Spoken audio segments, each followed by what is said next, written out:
पारसवाड़ी, महाराष्ट्र, दशहरा, जहां पूरी दुनिया में रावण दहन की तैयारी हो रही थी।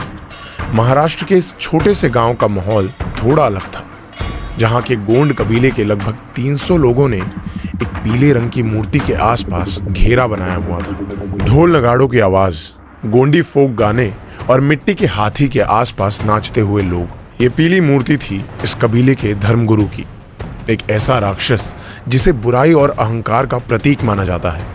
ये मूर्ति थी राक्षसों के राजा लंकापति रावण की। और सिर्फ यही कबीला नहीं, कई जगहों पर रावण को एक ब्राह्मण और एक क्षत्रिय के रूप में भी पूजा जाता है। लेकिन आखिर एक पापी राक्षस के लिए देवताओं के समान दर्जा क्यों? क्या आप जानते हैं कि रावण आधा ब्राह्मण और आधा राक्षस था? रावण का जन्म ऋषि विश्रवा और राक्षसी कैकसी के बेटे के रूप में हुआ था। उसके दादा ऋषि पुलस्त्य ब्रह्मा जी के पुत्र थे और यही कारण था कि उसमें एक ब्राह्मण और एक राक्षस दोनों के गुण थे। लेकिन आखिर ऐसा क्या था जो उसे बाकी राक्षसों से अलग बनाता था? रावण के पिता ही उसके गुरु थे, जिन्होंने उस आयुर्वेद से लेकर तंत्र तक, ज्योतिष ज्ञान से लेकर संगीत तक, रावण हर विद्या में माहिर था। सिर्फ यही नहीं, संसार की सारी काली शक्तियां भी उसकी मुट्ठी में थी।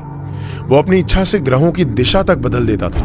वो अक्सर अपनी इन काली शक्तियों का इस्तेमाल माया और छल के रूप में युद्ध भूमि में करता था और इसीलिए संसार में ऐसा कोई नहीं था जो उसे हरा सके। इस ज्ञान और ताकत के कारण रावण खुद को देवताओं से भी ऊपर समझने लगा और उसका यही अहंकार उसके विनाश का कारण बना। अब सवाल यह है कि आखिर विष्णु जी ने श्री राम के मानव रूप में ही रावण का अंत क्यों किया?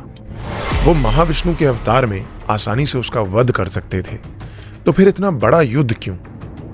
वाल्मीकि रामायण के अनुसार रावण की मां कैकसी अपने सौतेले बेटे कुबेर को बहुत पसंद करती थी और वो इसीलिए हमेशा रावण की तुलना कुबेर से करती थी। धीरे धीरे रावण के मन में कुबेर के लिए जलन बढ़ गई और उसने ठान लिया कि वो कुबेर से बेहतर बनेगा। उसने गोकर्णा जाकर ब्रह्मा जी की तपस्या शुरू की। कई सालों की कठिन तप के बाद ब्रह्मा जी प्रकट हुए और रावण से उसकी इच्छा पूछी। रावण ने झट से उनसे अमर होने का वरदान मांग लिया। ब्रह्मा जी ने उसे दूसरा वरदान मांगने के लिए कहा, क्योंकि इस संसार में जन्म लेने वाले हर जीव की मृत्यु होना तय है। रावण ने कुछ देर सोचने के बाद कहा, आप मुझे देवता, असुर, दानव, दैत्य, गंधर्व, यक्ष, गरुड़ और नागों से अमरता प्रदान करें। बाकी जीवों से मुझे कोई डर नहीं है, खासकर मनुष्यों से जो मेरे लिए एक तिनके के समान है। तथास्तु। इतना कहकर ब्रह्मा जी अपने लोक को लौट गए और यही वरदान था जिसके कारण विष्णु जी ने मानव रूपी अवतार लेकर रावण का नाश किया। वाल्मीकि रामायण के अनुसार ब्रह्मा जी से वरदान प्राप्त करने के बाद अब समय आ गया था कि रावण अपने भाई कुबेर की जगह ले सके। कुबेर एक आदर्श राजा थे। उन्होंने अपनी मेहनत से बंजर पड़ी लंका को सोने की नगरी बनाया था। वैसे तो रावण भी ऐसी नगरी बना सकता था, लेकिन उसने आसान रास्ता चुना और कुबेर से लंका को मांग लिया। कुबेर रावण को अच्छी तरह से जानते थे और इसीलिए किसी भी नगरवासी को नुकसान ना पहुंचे, उन्होंने बिना कुछ कहे लंका रावण को सौंप दी और कैलाश पर्वत पर जाकर बस गए। अब रावण का अहंकार और भी बढ़ गया था। उसने तीनों लोकों में हाहाकार मचाना शुरू कर दिया। कई ऋषि और मासूम लोग उसकी बेदर्दी का शिकार बने। धीरे धीरे लंका का माहौल भी खराब होने लगा। तो उन्होंने रावण को संदेश भेजा और चेतावनी दी कि अधर्म और बुराई का रास्ता छोड़ दे। ये संदेश मिलते ही ताकत के नशे में चूर रावण ने अपने भाई कुबेर पर ही हमला बोल दिया। उसने कुबेर को हरा दिया और उनसे पुष्पक विमान छीन लिया। अपनी इस जीत का जश्न मनाने के लिए वो हंसते हुए कैलाश पर्वत के जंगलों में घूमने लगा, जिसकी गूंज बहुत ही जल्द शिवजी तक पहुंचने वाली थी। रावण अर्थात जिसकी चीख सुनकर पूरा संसार चीखने लगे। लेकिन यह नाम रावण को जन्म से नहीं मिला था। जन्म के समय उसे दशग्रीव के नाम से जाना जाता था। ये कहानी है तब की जब रावण जानता तक नहीं था कि शिवजी कौन है। कुबेर से जीतने के बाद कैलाश के जंगलों में घूमते हुए पुष्पक विमान अचानक रुक गया। बहुत कोशिश के बाद भी वो आगे नहीं बढ़ा।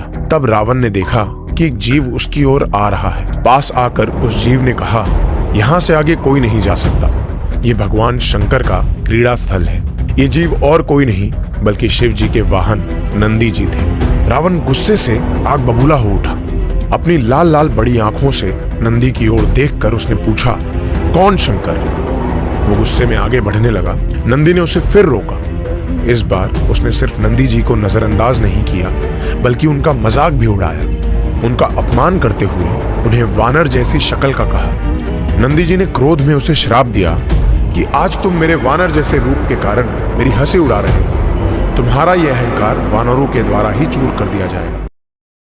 रावण ने नंदी जी की बातों को फिर नजरअंदाज किया और नंदी से पूछा, शंकर किस हक से इस जगह को अपना कहता है? क्या वो जानता नहीं कि मैं कौन हूं? अब देखो मैं कैसे इस पर्वत को ही जड़ से उखाड़ दूंगा, जिसने मेरा विमान रोकने का साहस किया। इतना कहकर रावण ने कैलाश को नीचे से उठाने की कोशिश की। शिव जी, जो ये सब देख रहे थे, धीरे से मुस्कुराए और अपने पैर की एक उंगली से कैलाश की चोटी पर थोड़ा सा जोर दिया। शिव जी के एक उंगली के भार से रावण के मजबूत हाथ कैलाश पर्वत के नीचे दब गए। वो पूरी तरह दर्द से भर गया और चिल्लाने लगा। उसकी इस चीख से तीनों लोग कांप उठे और हर तरफ से चीखने चिल्लाने की आवाजें आने लगी। उसने खुद को छुड़ाने की बहुत कोशिश की, लेकिन वो अपने हाथों को हिला तक नहीं पाया। तब उसने निराश होकर शिव जी को प्रसन्न करने के लिए उनके समर्पण में श्लोक और भजन गाना शुरू किया। ऐसा माना जाता है कि इसी दौरान उसने शिव तांडव स्तोत्रम की रचना की थी। वो बहुत दिनों तक लगातार गाता रहा। जब उसका अहंकार कम हो गया, तब भोलेनाथ ने उसकी इस आराधना से खुश होकर उसे आजाद कर दिया। शिव जी ने उसे रावण का नाम दिया, जिसकी चीख सुनकर तीनों लोग चीखने लगे थे। और इसीलिए रावण का शिव भक्त होना भी बस इसी निराशा पर आधारित था, सम्मान या भक्ति के भाव पर नहीं। क्या आप जानते हैं कि आज भी दुनिया के कई हिस्सों में रावण की पूजा की जाती है? लेकिन आखिर क्यों? एक दुष्ट पापी राक्षस जिसने अहंकार, काम और क्रोध की सारी हदें तोड़ दी थी, इस संसार में उसकी पूजा क्यों की जाती है? रावण में कई बुराइयां थी, लेकिन उसका ज्ञान और नीति उसे लोगों की नजर में फिर भी ऊंचा रखती थी। और इसीलिए आज भी दुनिया के अलग अलग कोनों में रावण की पूजा की जाती है। श्रीलंका में रावण को राजा और विद्या के देवता के रूप में पूजा जाता है। सिर्फ यही नहीं, भारत के भी कई क्षेत्रों में रावण की पूजा होती है।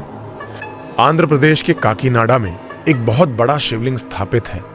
ऐसा माना जाता है कि इसकी स्थापना खुद रावण ने की थी और इसीलिए यहाँ रहने वाले मछुआरे शिवलिंग के साथ रावण की भी पूजा करते हैं। इसके अलावा उत्तर प्रदेश के एक गांव बिसराक को रावण की जन्मभूमि कहा जाता है, जहां पूरे भारत में नवरात्रि और दशहरा के दौरान रावण का पुतला जलाया जाता है। इस गांव में रावण की आत्मा की शांति के लिए यज्ञ किए जाते हैं। जोधपुर में रहने वाले मुदगल ब्राह्मण भी हर साल हिंदू रीतियों के अनुसार रावण का श्राद्ध और पिंडदान करते हैं। रावण को सबसे खास स्थान दिया जाता है मध्य प्रदेश के मंदसौर में। ऐसा कहते हैं कि रावण की पत्नी मंदोदरी का मायका यही था और इसीलिए रावण मंदसौर के लोगों का दामाद है। यहाँ रावण की एक बहुत ऊंची मूर्ति बनी है। लोग दशहरा के दिन इस मूर्ति की पूजा करते हैं और रावण की मृत्यु का शोक मनाते हैं।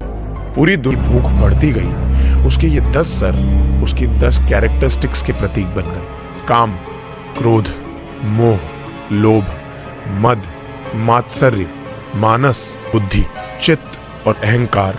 रावण का एक सर बुद्धि का प्रतीक उसका भाग्य तय करता था और बाकी के सर उसके कर्म। और अपने इन्हीं सेंसेस पर कंट्रोल ना होने के कारण उसने ना केवल अपना बल्कि अपने पूरे वंश का सर्वनाश कर दिया। और इसीलिए रावण का परिचय ये नहीं है कि वो एक राक्षस था, बल्कि वो एक ऐसा शख्स था जो अपने सेंसेस को कंट्रोल नहीं कर पाया। रावण में लाखों अच्छाइयां थी, लेकिन उसकी इस एक कमी के कारण उसका सारा जीवन मिट्टी में मिल गया। आपको क्या लगता है, अगर रावण खुद पर काबू रखने में सफल होता और अपने अहंकार से जीत पाता, तो क्या उसका विनाश होता? अपने थॉट्स हमें कमेंट्स में जरूर बताइएगा।